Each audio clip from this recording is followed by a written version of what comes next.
Give me some brew and I might just chill, but I'm the type to light another joint like Cypress Hill. I still do be spit loogies when I puff. Alright, so while I'm doing this restoration, I wanted to show you this stuff that you don't need to spend a lot of money to pick up your supplies for restorations. I went to the 99-cent store and I picked these up. So instead of getting the Mr. Clean Magic Eraser, you can get this one. It's the same thing. It's the Midsole Magic Sponge. Just take it out of the package. You can see it's the same thing. It's just a little scrubbing sponge that cleans up. Well, it does the same thing as the Magic Eraser. So I picked up one of these, and I got the 2 rolls of masking tape. They were $1 each. I picked up some cotton balls to remove the acetone, and I've got some aluminum foil and some cling wrap to do the icy soles. So that's just a bunch of, there's some other stuff you can use too. So if you live by a 99-cent store, just check them out. They do sell a lot of supplies that you can use to do these restorations, like paint brushes and things like that. So it's just a little something I wanted to throw in the video, just to give you a little heads up that you don't have to spend a lot of money to get your supplies. So we'll continue with the restoration right now. Alright, so I went ahead and detached the outsole from the midsoles. These things are extremely yellow and they smell like cigarette.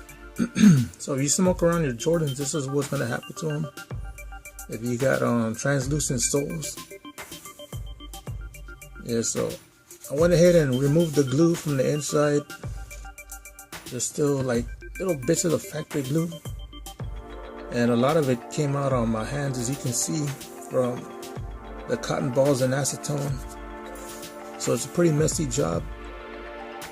But after I got these off, I cleaned them up a little bit.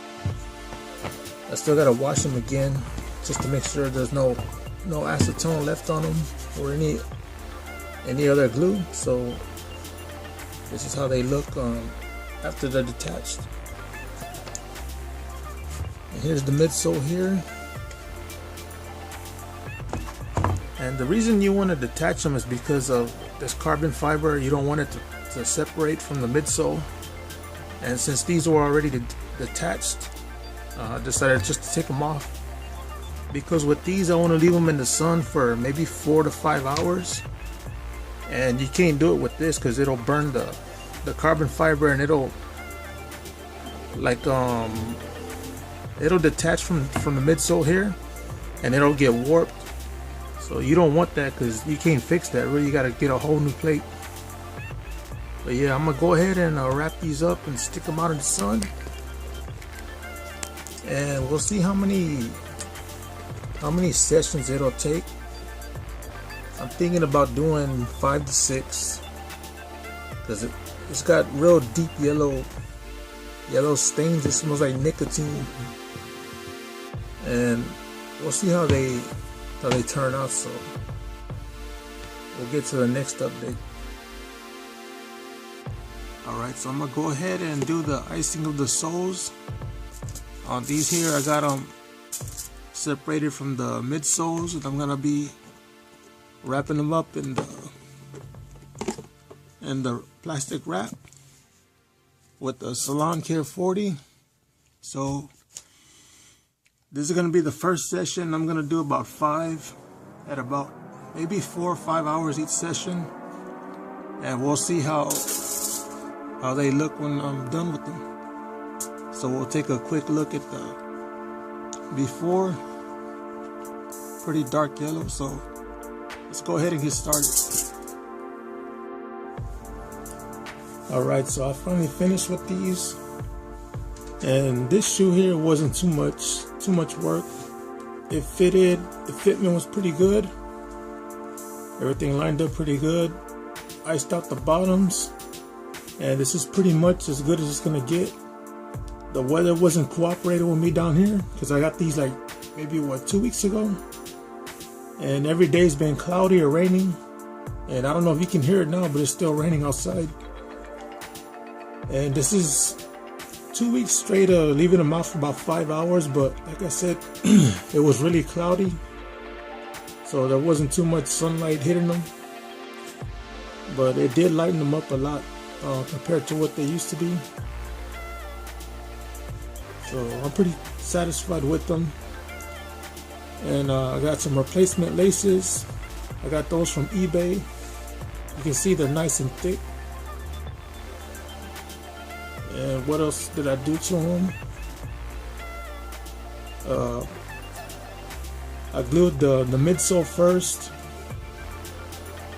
because I bought the barge cement. And as soon as I got here, I glued this part first because it was a lot more flexible. And I did it piece by piece. No, first I did the whole thing. I tried to do it all at once. And it was on that shoe. And I think that shoe is cursed because everything that could have went wrong did go wrong with that one. But like I said, this one was pretty easy. I glued the midsole piece by piece on this one. And then after it dried, I did the bottom piece by piece again. And this was the first one that I did. And this shoe gave me a lot of trouble. And I don't know what's wrong with it. I think when it was bent from here, I think they bent the front too because the shape of the toe box was off. You can see how slanted it is. It's not supposed to be a little bit higher. Let me compare it to this one. You can see it there. And it's the shoe, it's not the way the fitment was. It's just, I don't know, it's like it was smashed down really hard. And that's the shape that it took. But this is the way it came out when I glued it. So yeah, everything is there, it's stiff, it's not coming apart. That glue is probably the best that they make for gluing Jordans. And all you really have to do is just practice a little bit. Anybody can do restorations, it's not that hard. And especially if you're a younger dude, I would say go get you an old pair of shoes and just practice a little bit. Because if I can do this, anybody can do it. It's not some special skill that takes years of practice. Because I know I just did it by watching other restorers. And I like to watch the smaller channels because they focus more on the work.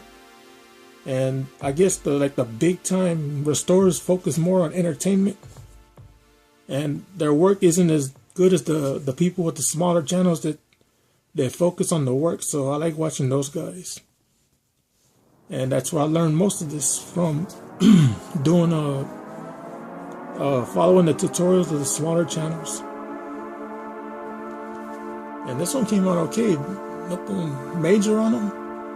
It's just that when you heat these up, this midsole will warp. So when you re-glue it, you gotta apply more pressure to fold it in like this, around this area. And I had to do that 2 times and I got it to stick. And it came out pretty good. And now that I've shown this, we're gonna do an on foot and I'm gonna wrap up the video. So I'll catch you on the next video and I'll leave you with the on foot. And I'll see you on the next one.